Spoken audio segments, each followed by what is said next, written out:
اعوذ باللہ من الشیطان الرجیم بسم اللہ الرحمن الرحیم۔ ناظرین و سامعین، ایک نئی ویڈیو کے ساتھ آپ کی خدمت میں حاضر ہیں۔ آج کی اس خاص ویڈیو میں بات کریں گے خواب کے اندر اپنا جنازہ دیکھنے کے حوالے سے۔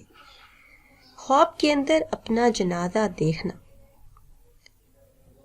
اگر جنازے کے ساتھ ہجوم دیکھے تو بزرگی اور عظمت حاصل ہونے کی طرف اشارہ ہے، فلاح پانے کی دلیل ہے۔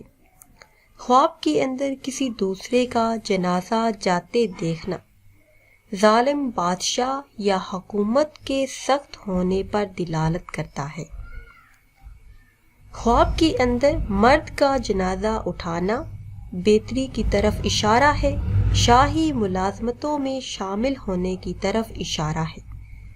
ناظرین و سامعین، اگر ویڈیو آپ کو اچھی لگی ہے تو اسے شیئر کریں اور لائک کریں، اور نئی ویڈیو کے لیے ہمارے چینل کو سبسکرائب کریں۔ اور اگر آپ کسی بھی خواب کی تعبیر جاننا چاہتے ہیں تو ویڈیو کے نیچے کمنٹ ضرور کریں۔ پھر حاضر ہوں گے ایک نئی ویڈیو کے ساتھ۔ اجازت دیجیے، اللہ حافظ۔